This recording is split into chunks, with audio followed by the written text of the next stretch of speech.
Nuclear বিস্ফোরণ থেকে বাঁচতে হলে দ্রুত সিদ্ধান্ত, সঠিক আশ্রয় এবং সতর্কতা খুব জরুরি। নিচে সহজভাবে বাংলায় গাইড দেওয়া হলো। যদি নিউক্লিয়ার বিস্ফোরণ ঘটে, তৎক্ষণাৎ ঘরের ভিতরে যান। কাছের পাকা বিল্ডিং, কংক্রিট বা ইটের ভিতরে ঢুকুন। সম্ভব হলে বেসমেন্ট বা বিল্ডিংয়ের মাঝখানে যান। জানালা থেকে দূরে থাকুন। বিস্ফোরণ ও তাপ থেকে বাঁচুন। যদি হঠাৎ খুব উজ্জ্বল আলো দেখেন, সরাসরি তাকাবেন না, চোখ নষ্ট হতে পারে। মাটিতে শুয়ে পড়ুন এবং মাথা ঢেকে রাখুন।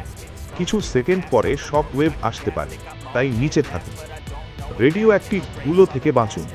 বিস্ফোরণের পরে বাতাসে ক্ষতিকর ধুলো ছড়িয়ে পড়ে। কমপক্ষে 24 থেকে 48 ঘন্টা বাইরে যাবেন না। দরজা জানালা বন্ধ রাখুন। ঘরের মাঝের কক্ষ বা বেসমেন্টে থাকুন। যদি বাইরে থাকেন, ডিকন্টামিনেশন।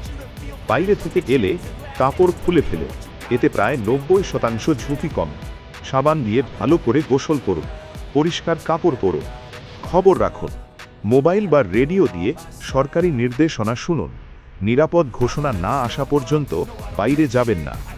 জরুরি প্রস্তুতি, এমার্জেন্সি কিট, পানির বোতল কমপক্ষে 3 দিনের জন্য, শুকনো খাবার, টর্চ লাইট ও battery, first aid box, mask বা কাপড়, পাওয়ার ব্যাংক।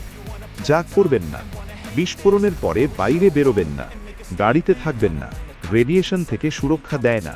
টিন বা পাতলা ঘরে আশ্রয় নেবেন না। মূল নিয়ম: সময়, দূরত্ব, সুরক্ষা।